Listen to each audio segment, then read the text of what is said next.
Hello everyone, you are most welcome to this video in which I will be providing a guide for the Proloff parable, a deluxe escalation for Hitman 3. So straight away you want to jump down off from the starting location and you need to take out this guard because you require a key that he is holding, and as is so often the case in my guides, you don't really need to hide the body here, but you can do for the sake of neatness. Now go back towards the shed under the starting location. There are a few things you need to pick up in here. You need to pick up the rusty nail that's on the shelf here. Then change into the White Shadow's disguise. And then hop over this crate to grab a rusty crowbar, which you can use to open the box here, which will grant you access to the White Katana.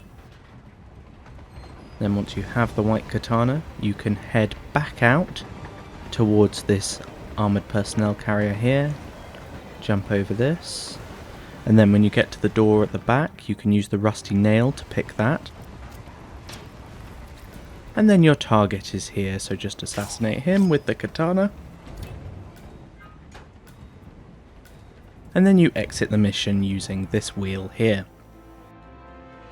So as many of you will already know if you're watching this video, the main benefit of completing this escalation, and you only need to complete the first level to gain it, is the White Shadow suit and the White Katana and the White Sieger 300, all special unlockable items that you unlock simply by completing the first stage of this escalation.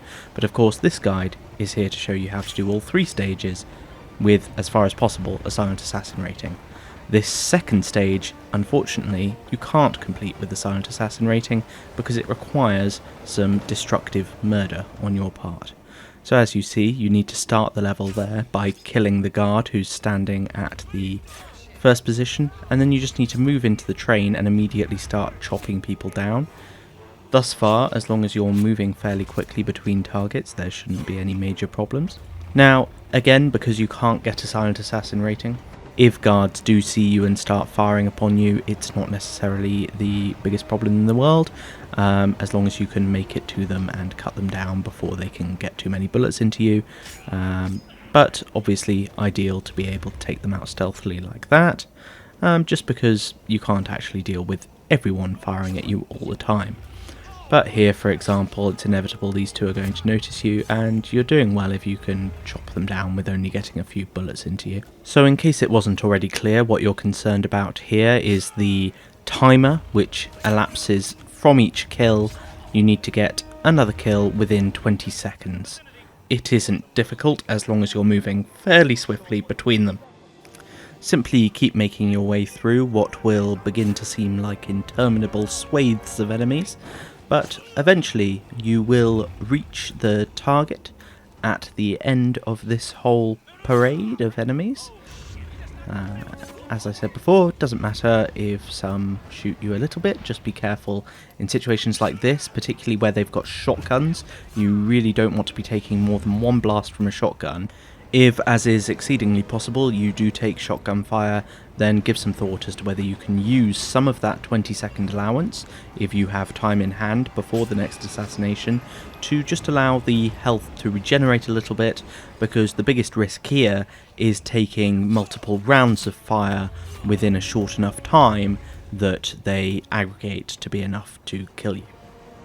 When you reach this long section with many heavily armed enemies, it is important to try, if you can, to get a jump on them so that, you won't get more than about that much of a jump on them, but just to make sure that as few of them have started firing on you as possible before you're able to make your way down the train platform.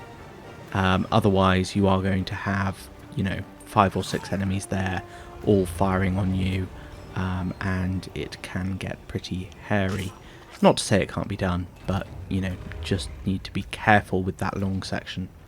So at this stage, congratulations, you've made it to the Sieger 300, the White Sieger 300 that you have to pick up for this level. As soon as you have it, you want to backtrack back out of the door that you just came in, up the ladder, and you'll be able to make your way to this chain link blockage. Your target is inside. You need to lure him out by shooting the fuse box on the outside of his train carriage. In my experience, it took him just a little while to actually make his way outside after you shoot the control panel, but he will eventually do it. Be careful of the obstacles along the train path at your height that can hit you if you're not careful, but as long as you are careful, then you'll eventually be able to take out your target with a shot from the Sieger 300, and you can make your way to the exit, which is just the door that your target came out of. So, having successfully completed the second level of the escalation, we can begin to consider the third.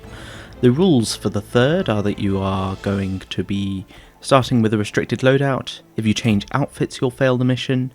Pacify or eliminate any non-targets and you will fail the mission. If you are spotted, you'll fail the mission, and you must eliminate the Overseer with the White Shadow.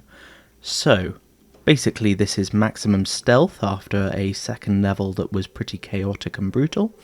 So firstly, to avoid this guard, you want to run up to the room that is just behind where he's standing, wait for him to walk back past you, and then you can pop out behind him and make your way into this second area.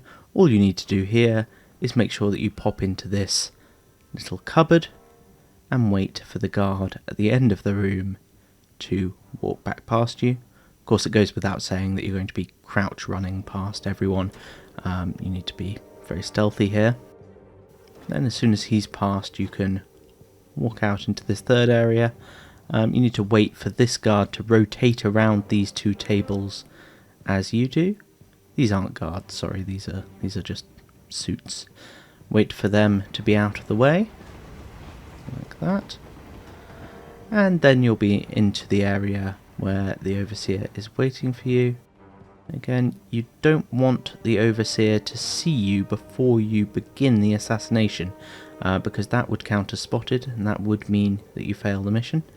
So as soon as the Overseer is dead, you can exit the carriage and use the carriage brake as your method of exiting the mission. And what you can see me realising here is that we need the pistol that the Overseer had on them in order to break the lock off that carriage brake in order for us to be able to exit. So just make sure that you grab that pistol, shoot off the lock, and then you can exit the mission.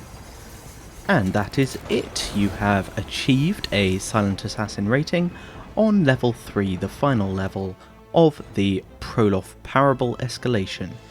I quite enjoyed this Deluxe Escalation, a bit different to some of the others. I wasn't a big fan of the fact that, as far as I could see in the second level, you just simply cannot achieve a Silent Assassin rating, but otherwise this was fun, doesn't take too much time, gives you some very cool unlocks. It's an interesting use of that final Carpathian Mountain level, so yeah, overall, pretty good. Thank you very much for watching. I hope you enjoyed this video, and please do like and subscribe if you did. Thank you very much. Goodbye.